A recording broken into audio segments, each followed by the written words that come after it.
అన్నీ కోల్పోయినట్టు మొహం మార్చుకొని కూర్చుంటే, మా ఆయన ఫోను చేసి "ఏం చేస్తున్నారు?" అని అడిగారు.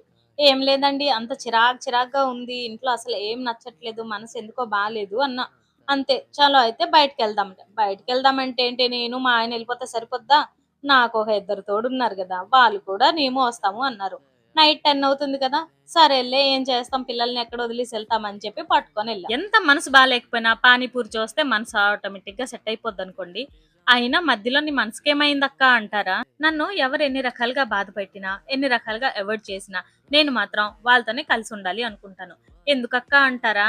నాకు నా వాళ్ళు అంటే ఇష్టం. నా వాళ్ళే కాదు, నాకు మనుషులంటేనే ఇష్టం. అందరితో కలిసుందాం, కలిసిపోదాం. ఏముందండి? ఏం తీసుకెళ్తాం? మనుషులు మన మధ్య ఉన్నప్పుడే కదా వాళ్ళతో మనం హ్యాపీగా ఉండాలి, కలిసుండాలి, ఒకరికొకరు విలువిచ్చుకోవాలి.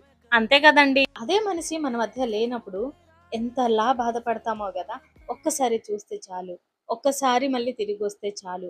మళ్ళీ ఇలాంటి తప్పు చెయ్యొద్దు అనుకుంటా. కానీ నిజంగా చెప్తున్నా మళ్ళీ ఆ మనిషి తిరిగొస్తే మనం మాత్రం మారం. ఒక్క మాట నువ్వు మనుషుల్ని ప్రేమించలేనప్పుడు దేవుడికి ఎన్ని పూజలు చేసినా వేస్ట్. ముందు నీ మనసు స్వచ్ఛంగా ఉండాలి. ఒకరికి సాయపడాలి. లేదా ఒకరినైనా బాధ పెట్టకుండా ఉంటే చాలు. ఈ మాట నేను ఒకరిని ఉద్దేశించి అనట్లేదు గానీ మీ అందరికీ చెప్తున్నా. మనతో పాటు ఏ డబ్బు, ధనం మనతో రాదండి. చివరికి మన క్యారెక్టరే మనతో వస్తుంది. ఎప్పుడైనా ఆ క్యారెక్టర్‌కి మచ్చ రాకుండా చూసుకుంటే చాలు.